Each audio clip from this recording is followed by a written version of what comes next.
დავბრუნდით ეთერში, საკმაოდ საინტერესო სიუჟეტი გამოვიდა გიორგი გაგაბაძეს და ძალიან დიდი მადლობა ამისთვის. ბატონო ბექა, როგორ შეაფასებდით ამ ექსპერიმენტს და მის შედეგებს? რა იყო ყველაზე საინტერესო და დამაფიქრებელი ამაში? დამაფიქრებელი ალბათ ბევრი, ჩემთვის ყველა მოლოდინს გადააჭარბა. როდესაც ბიჭებმა დაიწყეს ამის გაკეთება, თავდაპირველი გეგმა იყო, რომ მოსკოვიც აეღოთ, მაგრამ მე ვუთხარი, რომ მოსკოვი ძალიან ზედმეტია, ალბათ არავინ არ დაიჯერებს, მოდი ცარიცინს არ უდევანდელ ვოლგოგრადს დავჯერდეთ. და თითქოს ეს თავიდან რაღაც პატარა ხუმრობასავით დაიწყო და ანუ მე კი მქონდა როგორც ისტორიკოს იმის შესახებ ცოდნა, რომ მითები ძალიან საყვარელი არის საქართველოში, მაგრამ ეს ათასობით გადაზიარება და შემდეგ ფორუმებზე თემების გახსნა და საიტებზე ანუ ეს იმას ნიშნავს, რომ დღევანდელ საქართველოში ჟარგონზე რო ვთქვა, შემოაგდებ ნებისმიერი სახის ესეთ ინფორმაციას, ხმაურიას და ეს დატრიალდება და როგორც ვინსტონ ჩერჩილი ამბობდა, სანამ სიმართლე ადგება და შარვალს ჩაიცავს, მანამდე ჭორი მთელ დედამიწას შემოულისო. და დიდი მადლობა მინდა გითხრათ თქვენ მოწვევისთვის და ამ საკითხით დაინტერესებისთვის, რადგან იმედია ახლა ჩვენ შემდეგ Facebook-ზე გავავრცელებთ ინფორმაცია, რომ ეს ყოფილიყო გარკვეულწილად მწარე გაკვეთილიც იმათთვის, ვინც ის ესე იგი დეზინფორმაციას იჯერებს ისე, რომ საერთოდ არ ამოწმებს, რას უდებენ მას თავში. და ახლა ეს გადაცემა ჩემი აზრით დაეხმარება იმ ადამიანებს, რომ შინაგანად ალბათ ბევრი იმედგაცრუებულად იგრძნობს თავს, მაგრამ ეს მათვე დაეხმარება, რომ ნებისმიერი სისულელე არ შეაჩეჩონ მათ, ხო?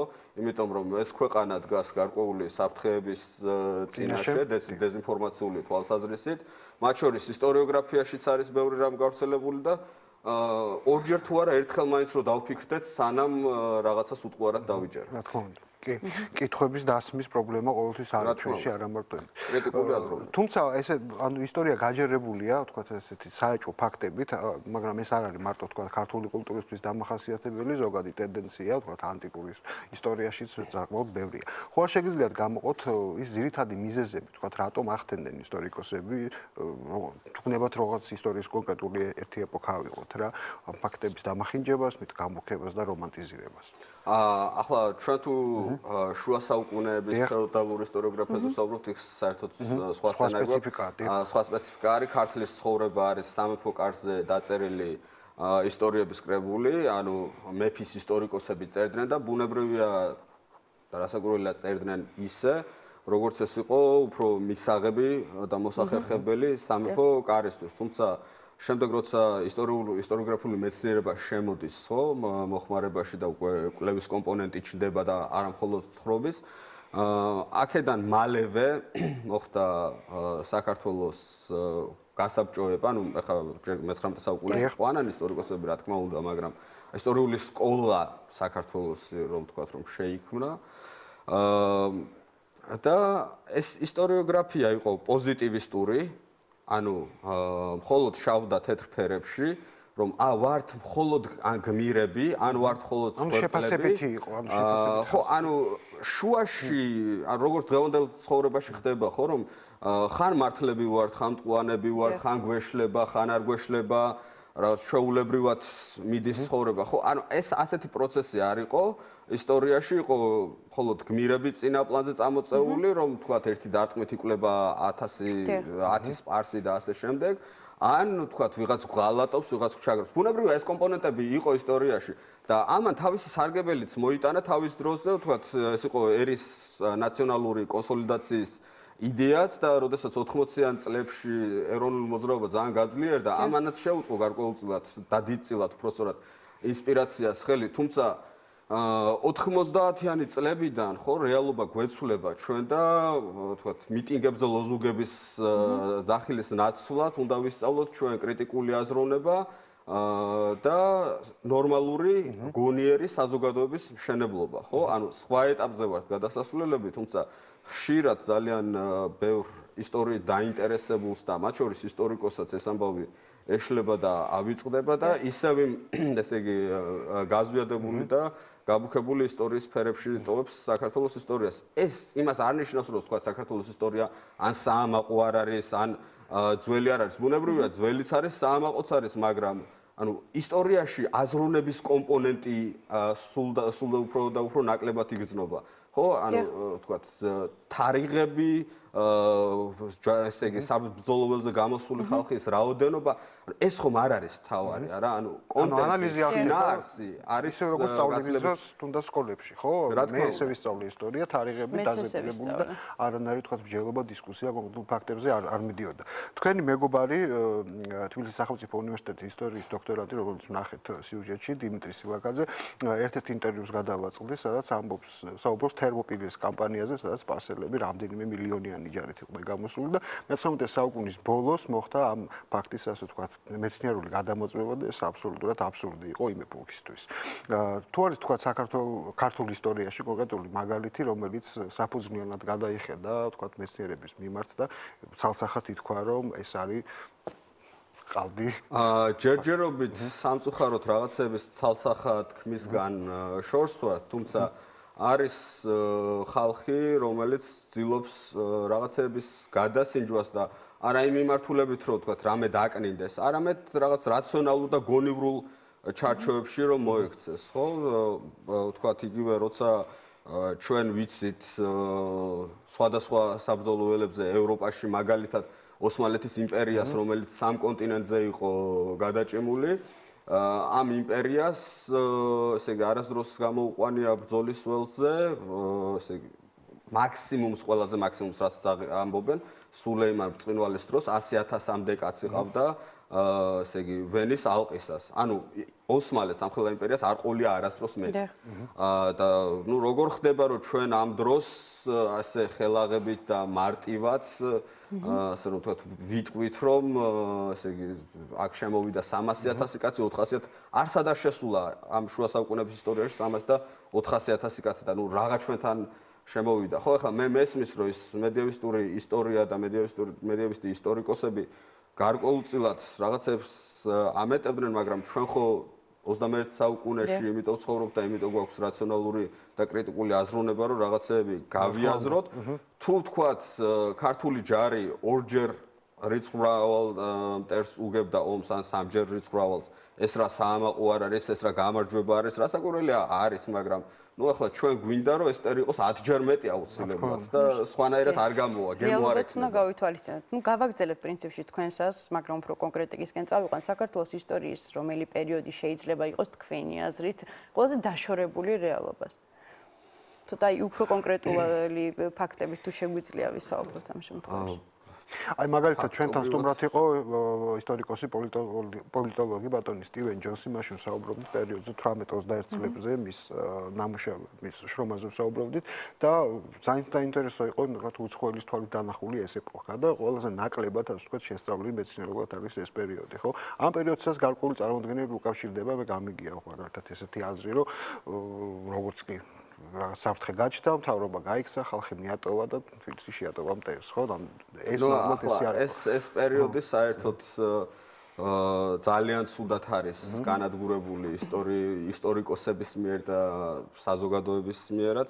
ანუ რეალობა არის ისეთი, რომ ჩვენ ასეთი ჯანსაღი სახელმწიფო, ანუ ხა 25 წელია საქართველოს დამოუკიდებელია, ხო? ამ 25 წლის მანძილზე პოლიტიკური სისტემა არც ერთ ეტაპზე არ ყოფილა ისეთი ჯანსაღი და გამართული, როგორც იყო 18-21 წლებში, სადაც მოხდა იმ დროისთვის ყველაზე მოწინავე კანონმდებლობის მიღება, ყველაზე მოწინავე დემოკრატიული პრინციპების ცხოვრებაში გატარება და მათ შორის ეროვნული ინტერესებისთვის ღირსეული ბრძოლა. მაგალითად, კონკრეტულ ფაქტებში რაში გამოიხატება ეს.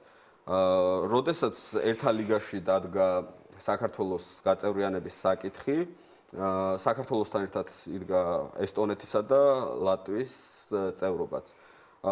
ესტონელებმა და ლატვიელებმა, ნუ შევადაროთ გეოგრაფია, მიიღეს 5 ხმა, ანუ საკმარის არც 5 ხმა იყო არც 10, მაგრამ ჩვენ მივიღეთ 10, ანუ მათზე ორჯერ მეტი. ესე იგი, ეს რას ნიშნავს, რომ ამ ხალხმა საერთაშორისო ასპარეზზე საკმაოდ ძლიერად იმუშავა, რაც განაპირობა ის, რომ ბალტიელებზე ორჯერ მეტი ხმა მიიღეთ. მაგალითად ასევე ბოლშევიკებმა ისე გააწითლეს აზერბაიჯანის და სომხეთიც, რომ ერთი ტყვიას არ გაუსწრიათ ფაქტობრივად. მათ აზერბაიჯანში შიგნიდან მოახერხეს გადატრიალების მოწყობა, ხოლო სომხეთში ხელისუფლება ჩაიბარეს ფაქტობრივად. რაც საქართველოში არ მომხდარა, ასეთი მცდელობა იყო მრავალი, მაგრამ ამ მრავალი მცდელობის მიუხედავად რუსეთს სულ არ უნდოდა, თქვა ჯარით შემოჭრილიყო. ეს იყო მათი ბოლო ნაბიჯი, როცა მიხვდნენ, რომ შიგნიდან ვერ აფეთქებდნენ სახელმწიფოს, ხო? ანუ უსაფრთხოების სტრუქტურები მოქმედებდნენ. 18-21 წლის მანძილზე არც ერთხელ არ მომხდარა ტერიტორიული რღვევა. ანუ შემდეგ თუ თქვა რაღაც ტერიტორიები გაიცა, ეს უკვე იყო საბჭოთა პერიოდში, მაგრამ პირველმა რესპუბლიკამ ღირსეულად დაიცვა საკუთარი საზღვრებით, საკუთარი დემოკრატიაც და სახელმწიფოც, მაგრამ ახლა ჩვენ თუ იმაზე ვსაუბრობთ, რომ რატო ვერ მოუგეთ, რატო არ ყოდა მუხრან ბატონი და რატო ვერ ავიღეთ მოსკოვი, ეს ახლა ცოტა ისო ფანტაზიის სფეროში არ უნდა გადავიდე. შევაჯამოთ, ასე ვთქვათ, თუმცა სანამ შევაჯამოთ, აუცილებლად უნდა დაისვას ეს კითხვა. დღეს როდესაც ინტერნეტ სივრცე არის ესეთი თავისუფალი და ყველას შეუძლია მაგათად ვიკიპედიაში გახდეს ავტორი და ჩაწეროს რაღაცა სრულ ინფორმაცია, ისე რომ არ გადაამოწმოს და ასე შემდეგ.